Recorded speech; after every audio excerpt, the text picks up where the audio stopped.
حضرت عمر दिन को तख्त हुकूमत पे बैठते थे और उनका तख्त को सोने जबरजद का नहीं था, मस्जिद नबवी की चटाई थी और सारा दिन वहां बैठ के लोगों की बातें सुनते। और जब रात के अंधेरे गहरे होते उमर भेष बदल के मदीने की गलियों का गश्त करते। कहा तुम्हारे घर से धुआं निकल रहा है और बच्चे रो रहे हैं, उनको खाना क्यों नहीं देती? कहने लगी उमर की जान को रो रही। उमर के पांव तले से जमीन निकल गई। कहा क्या हुआ?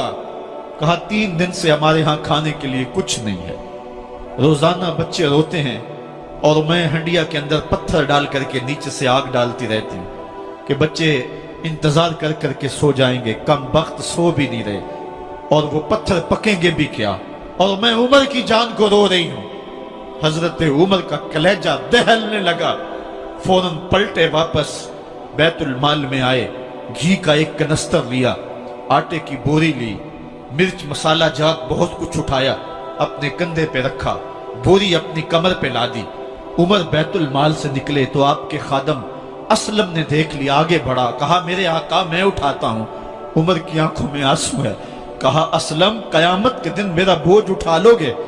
कहा कयामत के दिन तो अपना अपना बोझ उठाना पड़ेगा। कहा उमर को आज अपना ही उठाने दो। हजरत उमर वो घी का कनस्तर और वो आटे की बोरी सर पे उठाए हैं और उस खातून के घर जाते हैं और दस्तक देते हैं। वो जब देखती है उसकी जान में जान आ जाती है। कहा जल्दी जल्दी आटा गूंदो, और उमर सब्जी काटने लग जाते हैं।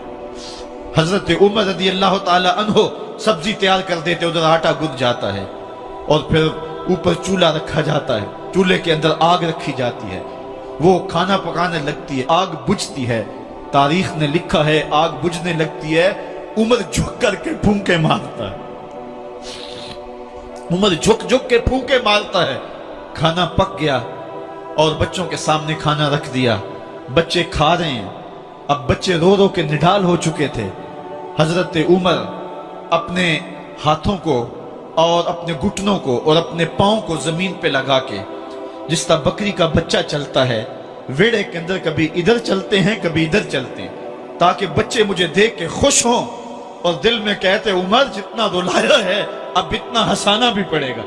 तो कभी उमर अमीरुल मोमिनीन, ये मैं किसी आज के जो है वो लोगों के वोटों पे मुंतखब होने वाले हुक्मरान की कहानी नहीं सुना रहा, मैं उस उमर की कहानी सुना रहा हूं जो 23 लाख मुरब्बा मील का हुक्मरान है, आधी दुनिया का बादशाह है।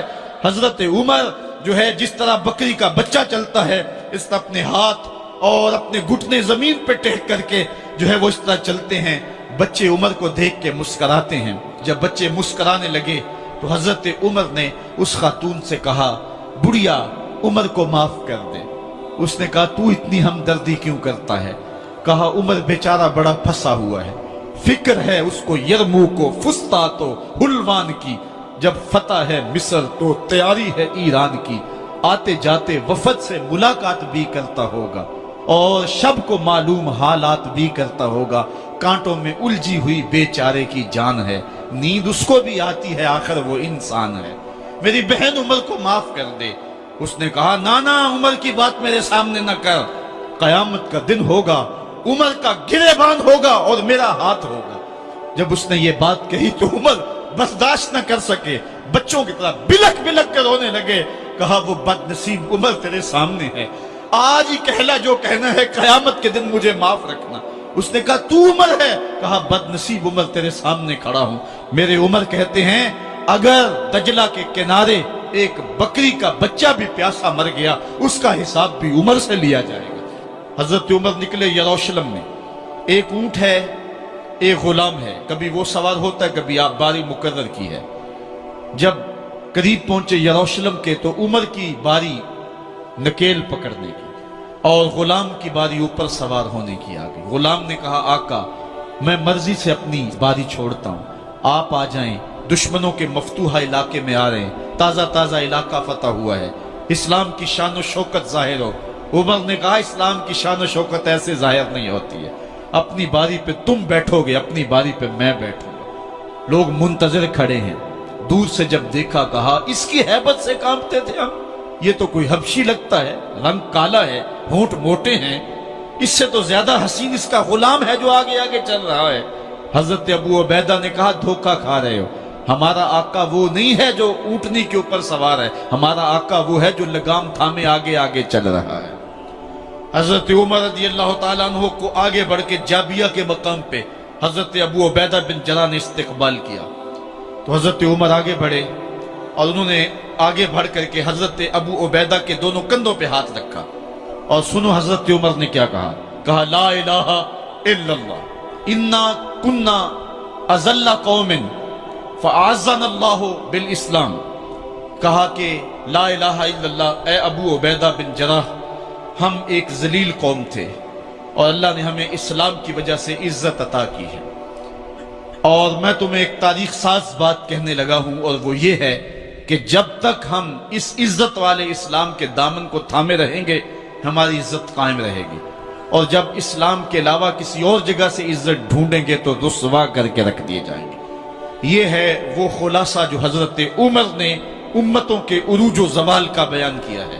اس امت کو جو خیرات ملی ہے تخت و تاج کی، وہ پینٹاگون سے نہیں ملی، وہ واشنگٹن سے نہیں ملی، وہ وائٹ ہاؤس سے نہیں ملی، وہ محمد عربی کے جوڑوں کا صدقہ ملی ہے۔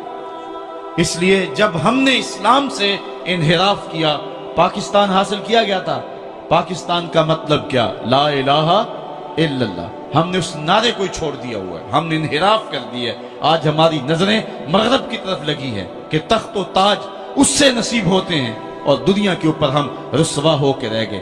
ہماری پستی، ہماری زبوحالی، ہماری ذلت کا سبب یہ ہے کہ جس جگہ سے ہمیں عزت ملی تھی ہم نے وہ مرکز ہی چھوڑ دیا ہے۔ اس مرکز حیات کو، اس مرکز زندگی کو، اس مرکز عزت کو ہم نے چھوڑ دیا ہے، اور دنیا کے اوپر ہم رسوا ہو رہے ہیں۔ انہی حضرت عمر کی کہانی ہے۔ وادی تہامہ سے گزر رہے تھے کہ بچوں کی طرح بلک بلک کے رونے لگے۔ کہا عمر جوان آدمی ہو اور بچوں کی طرح بلک کے رو رہے ہو؟ کہا تم نہیں جانتے، مجھے بچپن کی کہانی یاد آ گئی۔ کہا کیا کہانی ہے؟ کہا یہی عرض تہامہ تھی، میرے باپ خطاب نے مجھے 5 اونٹ دیے تھے، کہا انہیں لائن میں کھڑا کرو سیدھا۔ میں آگے والا سیدھا کرتا تھا، پیچھے والا ٹیڑھا ہو جاتا، پیچھے والا سیدھا کرتا، آگے والا ٹیڑھا ہو جاتا۔ میرے باپ خطاب نے مجھے بڑا مارا۔ کہا ایک عرب کے بیٹے ہو کہ تم سے 5 اونٹ لائن میں کھڑے نہیں ہوتے؟ کہا ایک زمانہ عمر پہ وہ تھا کہ اس سے 5 اونٹ لائن میں کھڑے نہیں ہوتے تھے، اور آج شرق سے لے کر غرب تک 23 لاکھ مربع میل کی حکمرانی، اور انسان بھی لائن میں کھڑے ہیں۔ یہ محمد عربی کے جوڑوں کا صدقہ نہیں ہے تو اور کیا ہے؟ عمر سے تو 5 اونٹ لائن میں کھڑے نہیں ہوتے۔